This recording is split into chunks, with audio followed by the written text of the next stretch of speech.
Ce soir, aux coulisses du hockey, nous vous présentons le premier d'une série de 3 reportages sur la tournée européenne des Canadiens de Montréal. Tournée qui les a conduits au cours des 2 premières semaines du camp d'entraînement à Stockholm en Suède, ainsi qu'à Leningrad, Riga et Moscou en URSS. Pour les Suédois et les Soviétiques, la venue des Canadiens représentait tout un événement. Particulièrement dans les pays où l'on joue au hockey, le nom des Canadiens de Montréal est magique.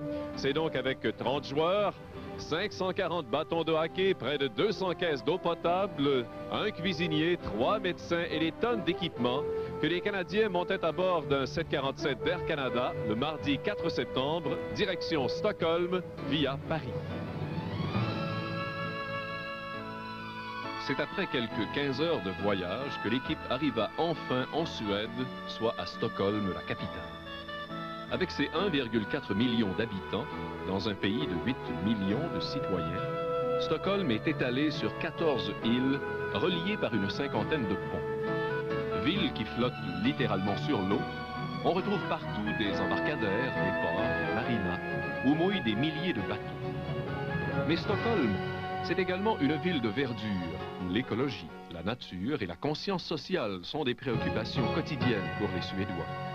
Et de plus, la vie culturelle y est riche et diversifiée, tout comme la vie sportive.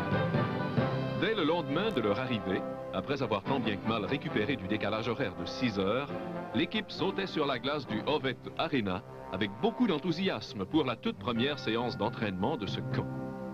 Sous les regards attentifs des membres du AIK de Stockholm, formation que le tricolore est venu affronter, les joueurs se sont donnés à fond. Après tout, ils étaient là d'abord et avant tout pour s'entraîner et non pour faire du tourisme.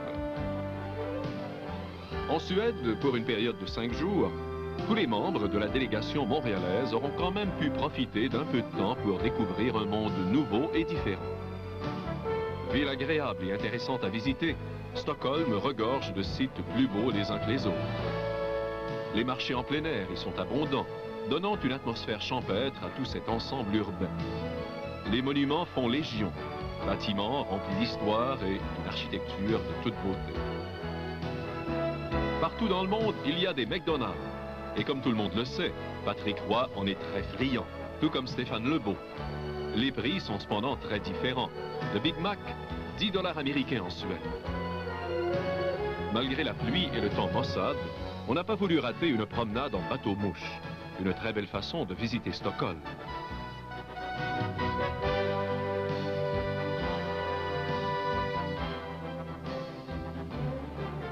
C'est au 5e et dernier jour de la visite que le tricolore dispute son match contre le AIK de Stockholm dans le magnifique complexe sportif du Globe Arena, situé à une quinzaine de minutes du centre-ville.